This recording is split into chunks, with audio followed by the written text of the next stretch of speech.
They did it, y'all. They freed Marvel vs. Capcom 2.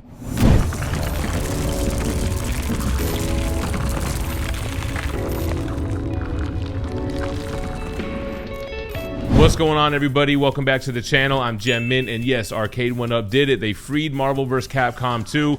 This is a game that has a lot of different licenses and hard to get everybody on board to release this game in any format. So back when I reviewed the Marvel vs. Capcom 1 cabinet, a lot of you guys said, I'll just wait for them to do Marvel vs. Capcom 2.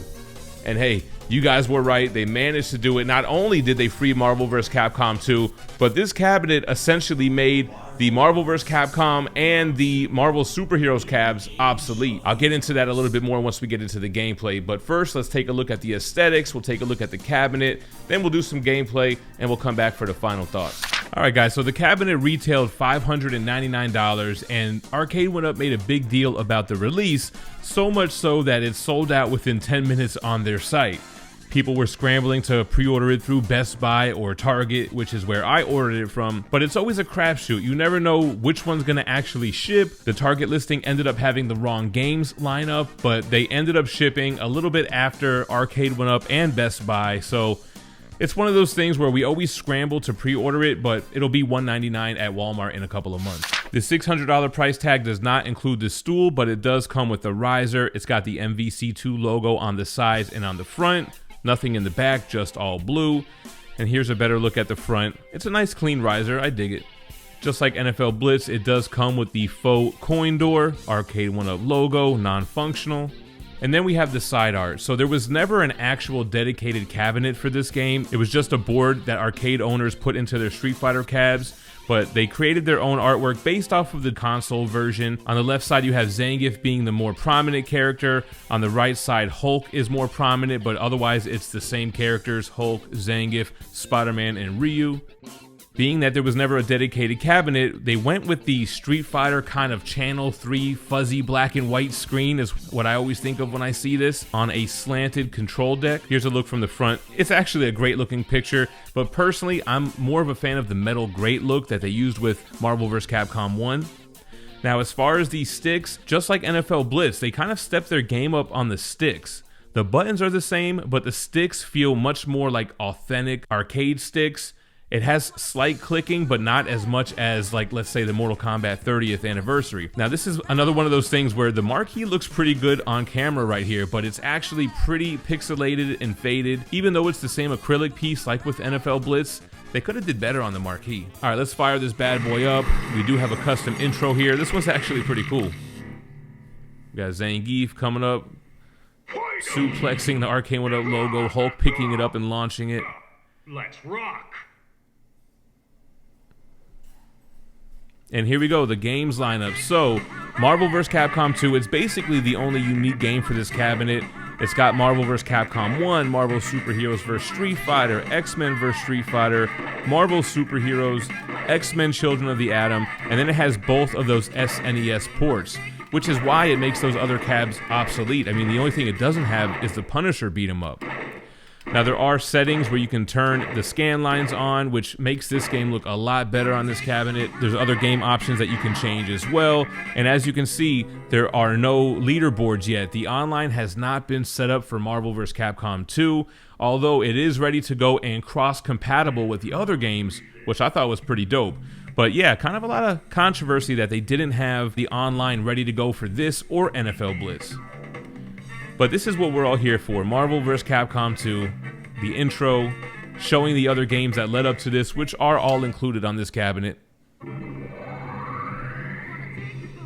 we got that famous select screen with all the fighters. Now, this wasn't really my game growing up. I just can't get my mind off of Street Fighter 2 Champion Edition when I play this. So I'm always playing with like Ryu, Akuma, and then I'll do like Wolverine or Venom, maybe Spider-Man sometimes. We'll go with Venom this time. So the team versus team style, and you see the evolution on this cab as you start with X-Men Children of the Atom, which is a 1 vs. 1, and then you start getting into the team ups, the assists, and then this is the ultimate version. You can see we have the volume here. And again, the scan lines look awesome. Without it, they kind of look very pixelated.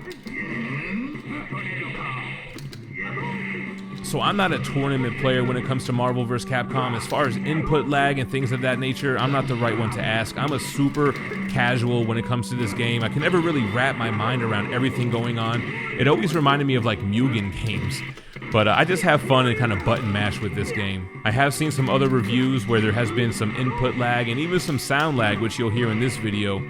But there are updates that are coming, and I'm sure those are things that could be addressed via updates, or at least I would hope so. Okay, so let's check out the other games really quick. So here are the leaderboards for Marvel vs. Capcom. Like I said, cross-compatible with the other cabinet, which is great. I'm going to go into a spectator mode right now, and you'll see that there are 2 matches going on. So that's pretty cool. I can actually jump into one of them, and we can watch them play for a little bit. Here we go, Ryu versus Cap. So I think they got that right. The fact that it's cross-compatible with those other cabs kind of makes them maybe not obsolete. All right, let's jump into a game so we can see the character select screen and everything. So not nearly as many as Marvel vs. Capcom 2, and this is a 2 vs. 2 rather than a 3 vs. 3.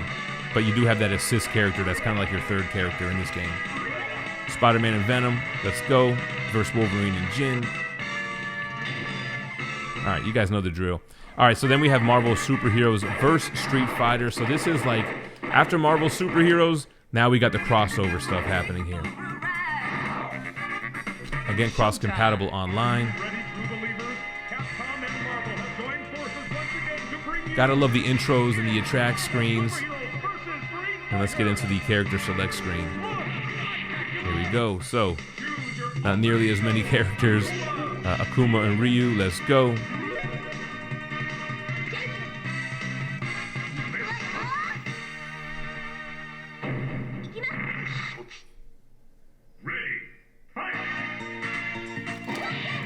All right, then we can go on to just X-Men vs. Street Fighter. So this game is also on Marvel vs. Capcom.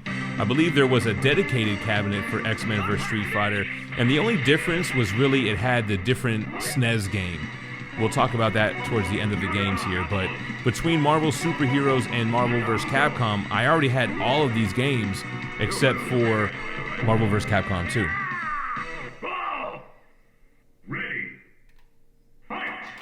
All right, then we got Marvel Superheroes, which is obviously on that cabinet. So basically that cab, the only unique game on it is the Punisher beat 'em up, which is still pretty cool to have, to be honest. But here we go, Marvel Superheroes. This is the 1 vs. 1 game.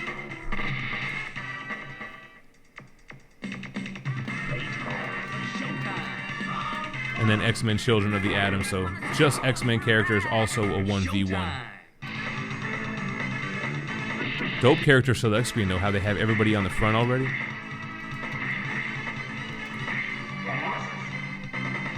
Alright, so here we go. We have X-Men Mutant Apocalypse and Marvel vs. Superheroes War of the Gems. So Mutant Apocalypse was the SNES game that was only on the X-Men vs. Street Fighter cab, which I never got.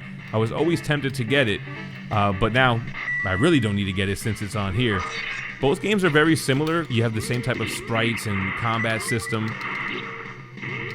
So that's Mutant Apocalypse, and then here goes War of the Gems. Got the whole Adam Warlock and the Avengers base thing going on.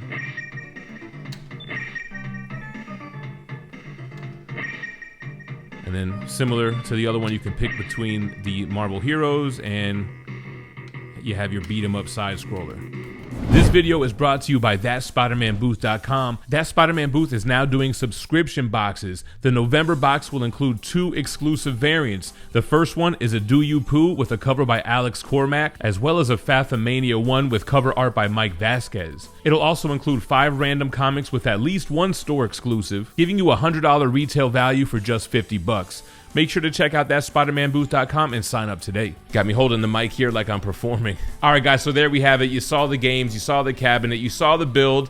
You know, not my favorite cabinet. This isn't the game that I grew up with. I kind of got out of the arcade scene right as these boards were coming in because they never had dedicated cabinets for any of these. They were just boards that arcade owners would pop into their Street Fighter cabinets or what have you. I was always a Mortal Kombat guy, then I dabbled into Killer Instinct, and then I kind of got out of that scene. So with that being said, I enjoy the cabinet overall. I think this version is the version to get. I don't even have the X-Men vs. Street Fighter cab. This one is all you need. like I said, kind of makes those other 2 or 3 cabinets obsolete now, but I have Mortal Kombat 1, 2, and 3 that have the same games on them. So really just for the aesthetics and for the arcade, for the different marquee, the different side art and everything, and to have multiple games running at the same time. Because even though this has MVC1, I'll probably have Attract mode on MVC2 running, while MVC1 has that Attract mode, and then Marvel Superheroes and so on. So, but what are you gonna do? That's how the game goes with ARCADE1UP. You kind of know that going into it. You may get a re-release, you may get a new cabinet that makes an old cabinet obsolete, and you're not getting top tier tournament quality sticks or controllers or even emulation. So you got to kind of know that going in, that these are really more for the casual fans like myself. So that's going to wrap it up for me. Let me know your thoughts on the Marvel vs. Capcom 2 cabinet, and y'all stay minty fresh. Peace.